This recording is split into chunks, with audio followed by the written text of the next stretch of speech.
Shalom semuanya.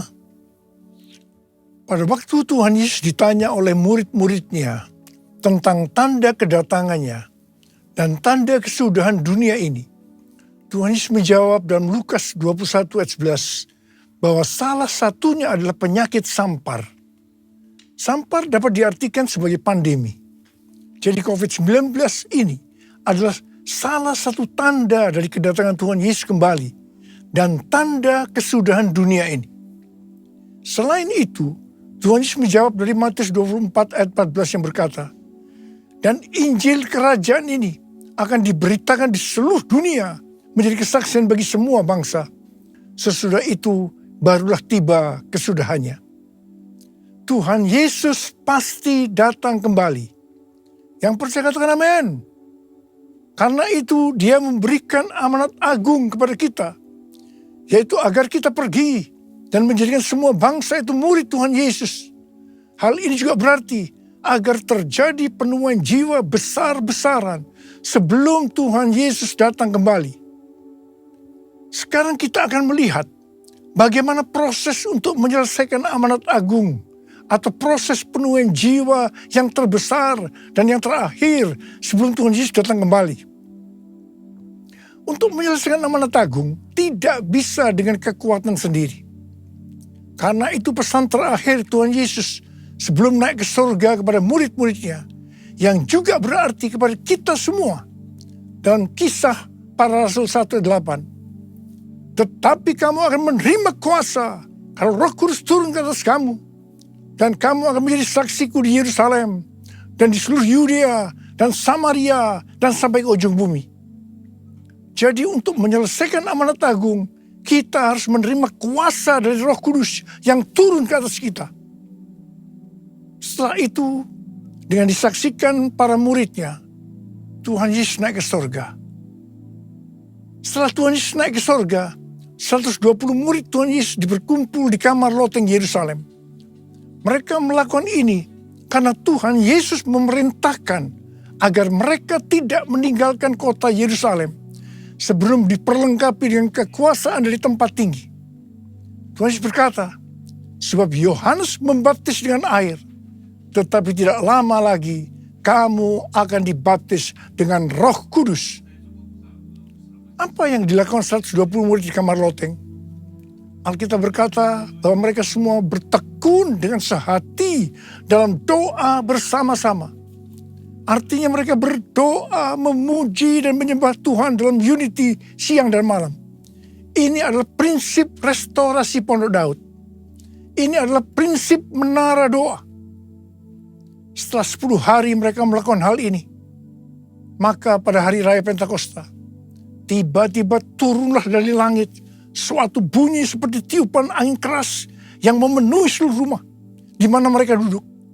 Dan tampaklah lidah-lidah seperti nyala api yang bertebaran dan hinggap pada mereka masing-masing. Maka penuhlah mereka dengan Roh Kudus. Lalu mereka mulai berkata-kata dalam bahasa-bahasa lain seperti yang diberikan oleh Roh itu kepada mereka untuk mengatakannya. Itu adalah bahasa Roh. Jadi tanda awal orang yang dibaptis dengan Roh Kudus adalah mereka akan berbahasa roh. Apa yang terjadi setelah murid-murid Tuhan Yesus dipenuhi dengan Roh Kudus? Hal yang pertama, Petrus berkhotbah sekitar 5 menit. Dan kira-kira 3.000 orang bertobat dan dibaptis. Wow! Petrus berkhotbah dengan kuasa Roh Kudus. Pada zaman itu, populasi penduduk dunia sekitar 255 juta orang. Sekarang penduduk dunia sekitar 8 miliar. Jadi 3.000 orang yang bertobat dan dibaptis pada waktu itu setara dengan sekitar 94.000 orang pada saat ini. Saya percaya hal ini juga bisa terjadi pada saat ini. Yang percaya katakan amin. Hal yang kedua, setelah murid-murid Tuhan Yesus dipenuhi dengan Roh Kudus, mereka dipakai untuk menyatakan tanda-tanda dan mujizat. Sehingga banyak orang yang bertobat. Petrus dan Yohanes menyembuhkan orang lumpuh sejak lahir. Bayangan Petrus bisa menyembuhkan orang sakit. Sapu tangan atau kain yang pernah dipakai Paulus, jika diletakkan pada orang sakit, atau dirasuk setan, maka orang itu akan sembuh. Dalam Markus 16 ayat 15 sampai dengan 18, Tuhan Yesus berkata bahwa kalau kita pergi untuk memberitakan Injil, maka tanda-tanda dan mujizat akan menyertai kita. Sejak tahun 2006 saya diperintahkan oleh Tuhan untuk mengadakan kebaktian kesembuhan ilahi.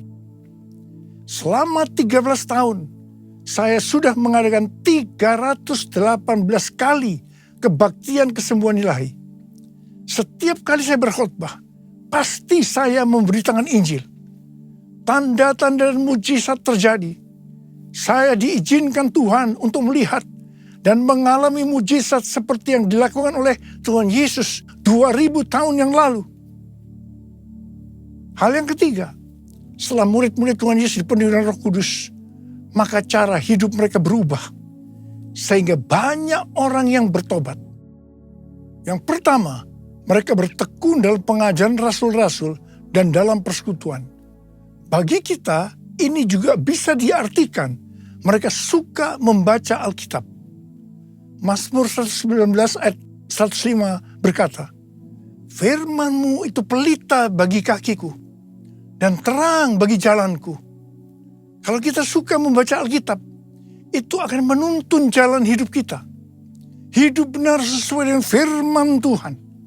Kita akan menjadi orang yang berintegritas. Dan itu akan membuat orang lain bertobat.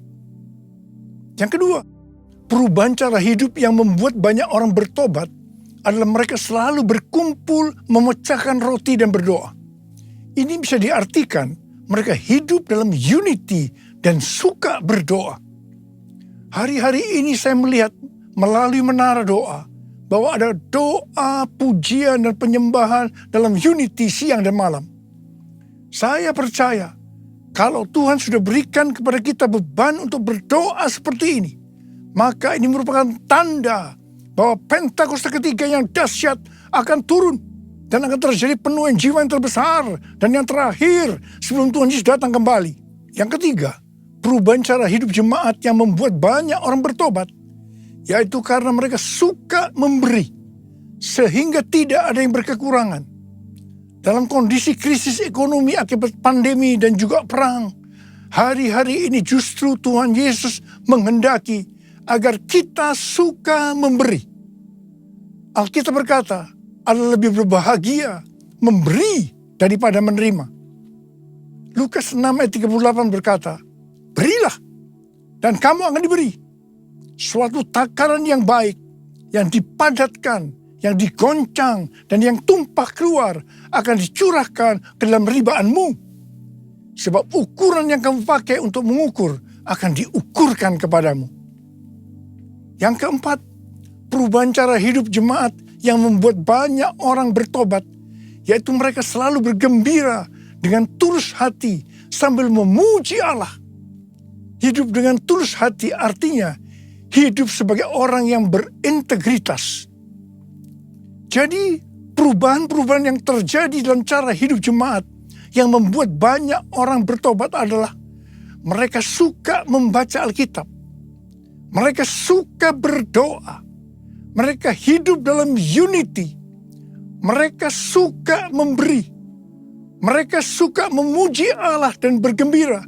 Tulus hati atau hidup berintegritas. Dikatakan bahwa mereka disukai semua orang. Dan tiap-tiap hari jumlah orang yang diselamatkan bertambah. Haleluya! Haleluya! Terpujilah Tuhan. Haleluya! Terpujilah Tuhan. Haleluya! Terpujilah Tuhan. Yesus, aku percaya. Yesus, aku percaya. Yesus, aku percaya. Yesus, aku percaya. Kau pulihkan, sembuhkan, mujizat di dalam hidupku.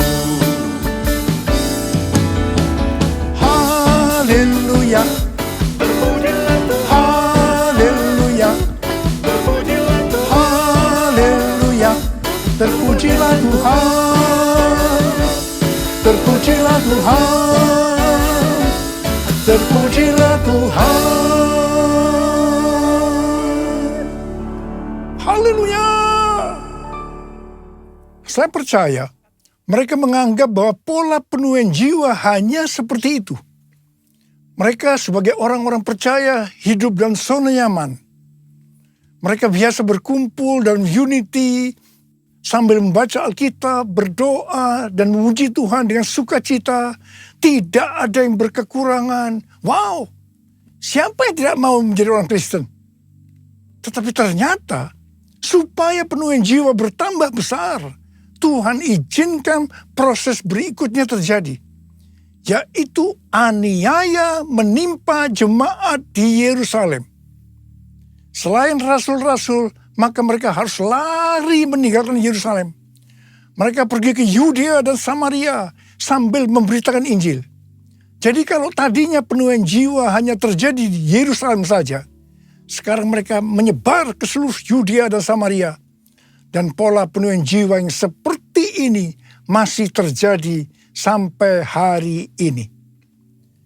Catatan sejarah gereja selama berabad-abad menunjukkan bahwa semakin gereja ditekan, justru Injil semakin menyebar dan diberitakan kemana-mana. Karena itu Tuhan izinkan hari-hari ini penderitaan, aniaya itu terjadi di antara orang-orang percaya. Supaya terjadi penuaian jiwa yang lebih besar. Saya percaya melalui masa pandemi COVID-19 yang membuat kita tidak nyaman. Banyak mengalami tekanan, ada yang mengalami sakit, bahkan ada yang meninggal. Tapi justru ini akan mempersiapkan penuaian jiwa yang terbesar dan yang terakhir dalam era Pentakosta ketiga ini sebelum Tuhan Yesus datang kembali. Melalui semua ini, mari kita katakan bersama-sama, Tuhan Yesus, Engkau baik, Engkau sungguh baik dan sangat baik. Mari taruh tangan kanan kita di dada kita kepada saya.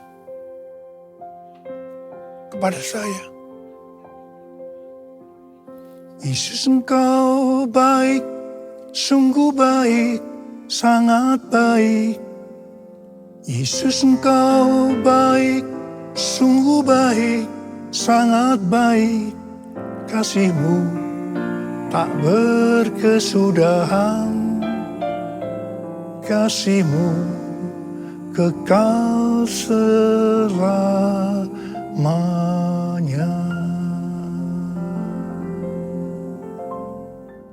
Ternyata pola penuaian yang terjadi di atas belum menyelesaikan rencana Tuhan, karena selain penuaian jiwa harus terjadi di Yerusalem, seluruh Yudea dan Samaria, tetapi juga harus sampai ke ujung bumi.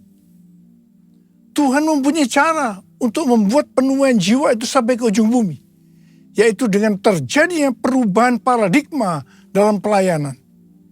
Selama ini pengertian tentang keselamatan hanya untuk orang-orang Yahudi saja. Tetapi melalui peristiwa Kornelius, di mana Petrus diutus oleh Tuhan untuk mendatangi Kornelius yang bukan orang Yahudi, untuk memberitakan jalan keselamatan, akhirnya mereka mengerti bahwa ternyata keselamatan bukan hanya untuk orang-orang Yahudi saja, tetapi untuk semua bangsa. Dan ini mengakibatkan terjadinya penuaian jiwa besar-besaran. Haleluya! Jadi mereka tidak hanya mengabarkan Injil di Yerusalem, Yudea, dan Samaria saja. Tetapi sekarang mereka, termasuk kita juga, pergi ke seluruh dunia. Proses perubahan paradigma dalam pelayanan itu tidak mudah. Petrus harus diyakinkan oleh Tuhan. Kalau Tuhan berkata halal, jangan kamu berkata haram. Orang-orang yang bukan Yahudi adalah haram di mata orang Yahudi. Proses itu masih terus berlanjut untuk memberikan pengertian kepada orang-orang Yahudi, golongan bersunat, dan juga orang-orang Farisi yang sudah bertobat, di mana mereka berpendapat bahwa orang yang bukan Yahudi yang percaya kepada Tuhan Yesus harus disunat dan diwajibkan mengikuti hukum-hukum Musa. Tetapi melalui sidang di Yerusalem, akhirnya mereka mengerti dan bisa menerima bahwa keselamatan bukan hanya untuk orang-orang Yahudi saja, tetapi untuk semua bangsa. Katakan amin.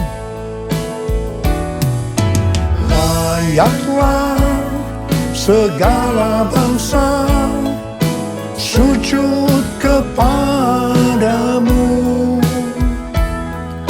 sebab kau Allah yang kudus, layak disembah.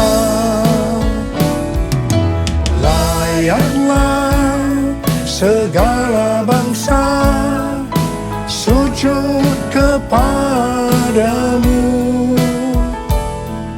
sebab kau Allah yang kudus, layak disembah, layak disembah, layak disembah.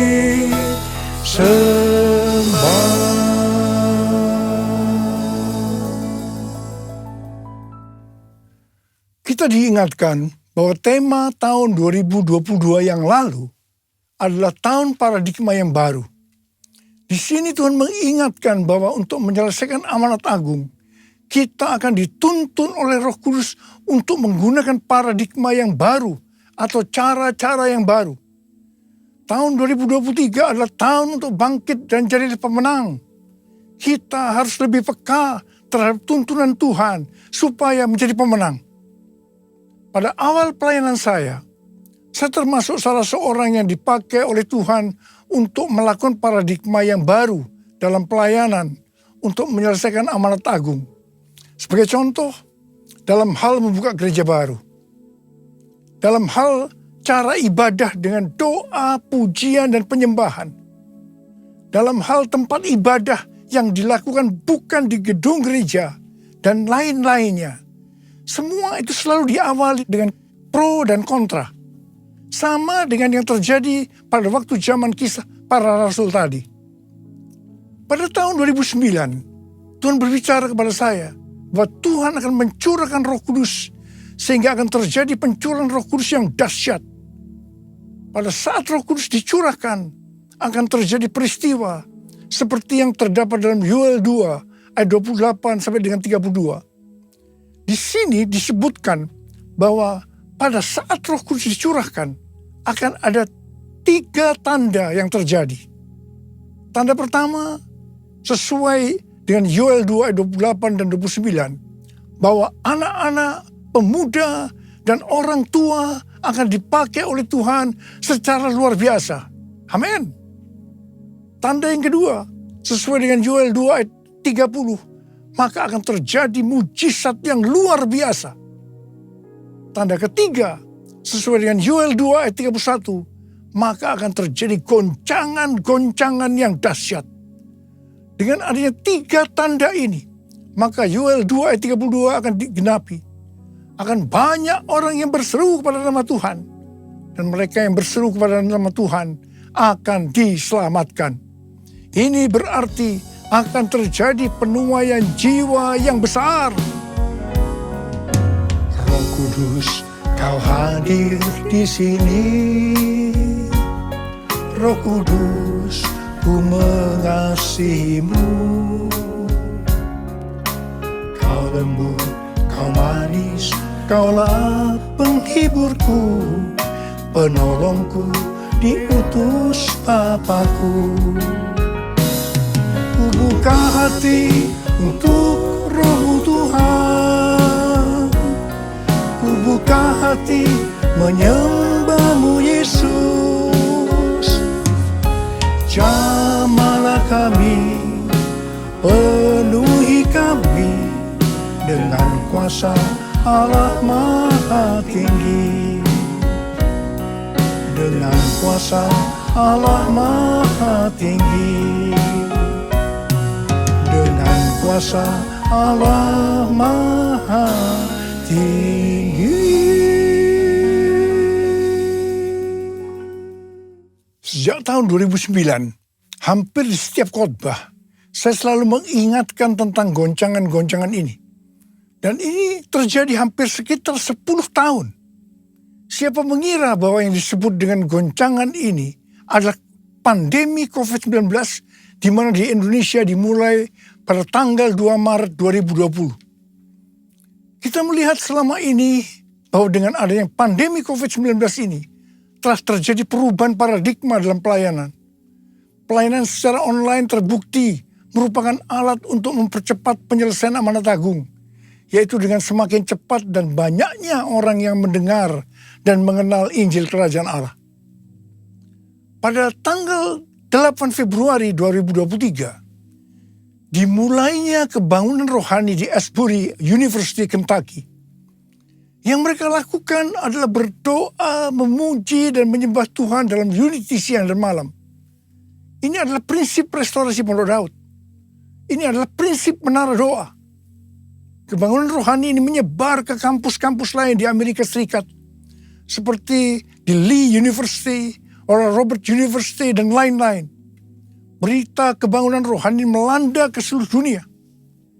Revival di Asbury University ini merupakan bagian dari penggenapan Pentakosta ketiga, di mana Tuhan melawat generasi Yeremia, yaitu anak-anak muda yang dipenuhi Roh Kudus, cinta mati-matian kepada Tuhan Yesus, tidak kompromi terhadap dosa, dan akan memenangkan banyak jiwa. Melalui revival di atas ini, Tuhan menunjukkan bahwa pola penuhin jiwa ke depan ini, saya percaya sampai dengan Tuhan Yesus datang kembali, adalah melalui menara doa. Doa, pujian, dan penyembahan bersama-sama dalam unity siang dan malam. Pelayanan seperti ini di kampus-kampus sudah berakhir. Tetapi Tuhan sedang memunculkan di Amerika Serikat yang disebut dengan Third Pentecost Azusa Street Prayer Tower, di mana pada tanggal 14 dan 15 April sudah diresmikan, sudah didedikasikan. Azusa Prayer Tower adalah tempat untuk berdoa bagi kebangunan rohani global Pentakosta ketiga. Pelayanan dan pelatihan di dalam pusat kota Los Angeles, California. Lokasinya adalah 156 kaki, sekitar 46,6 meter dari Azusa Street Revival yang dipimpin oleh William Seymour tahun 1906. Azusa Prayer Tower ini adalah penggenapan nubuatan dari Cindy Jacob bahwa gerakan Pentakosta ketiga ini dimulai dari timur ke barat, dan barat ini adalah Amerika Serikat. Dari Amerika Serikat akan menyebar ke seluruh dunia dan kembali ke Yerusalem. Banyak hamba Tuhan mendapatkan bahwa kita harus memperhatikan dengan seksama untuk 10 tahun ke depan, yaitu sampai dengan tahun 2033. Tahun 2033 adalah peringatan penginjilan yang ke-2000 tahun. Peringatan kematian, kebangkitan, dan kenaikan Tuhan Yesus ke sorga yang ke-2000 tahun. Juga peringatan pencurahan Roh Kudus yang berarti peringatan hari ulang tahun gereja yang ke-2000 tahun. Visi yang didapatkan oleh Empower 21 adalah pada hari Pentakosta 2033, setiap orang akan mendapatkan kesempatan untuk berjumpa secara otentik dengan Tuhan Yesus melalui kuasa dan kehadiran Roh Kudus. Rick Warren dari Southern Baptist Church mendapatkan bahwa tahun 2033 adalah goal untuk menyelesaikan amanat agung. Untuk menyelesaikan amanat agung tidak bisa dengan kekuatan sendiri, tetapi harus dengan kuasa Roh Kudus. Karena itu kita harus dipenuhi Roh Kudus. Ada berapa banyak di antara saudara yang merindukan, Tuhan, saya mau dipakai oleh Tuhan untuk menyelesaikan amanat agung. Mari angkat tangan saudara. Katakan bersama saya, penuhiku, penuhiku dengan hadirat-Mu. urapiku dengan minyak kudus-Mu. Katakan sekali lagi. Penuhiku dengan hadirat-Mu.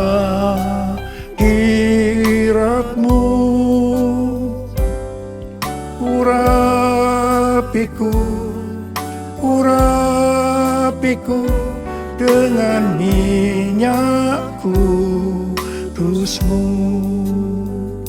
Uriala masyara barakana marabarakana marabala. Uriala la la la bala bala bala bala bala bala bala bala. Uriala la la la bala bala bala bala. Penuhi kami dengan Roh-Mu Tuhan. Penuhi kami, urapi kami Tuhan. Urapi kami, berikan kami kuasa Roh Kudus untuk menyelesaikan amanat agung Tuhan Yesus. Terima.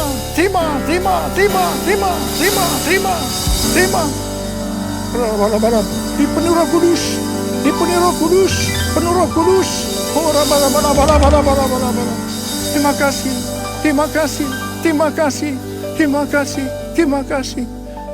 Terima kasih Abba. Dalam nama Yesus. Amin.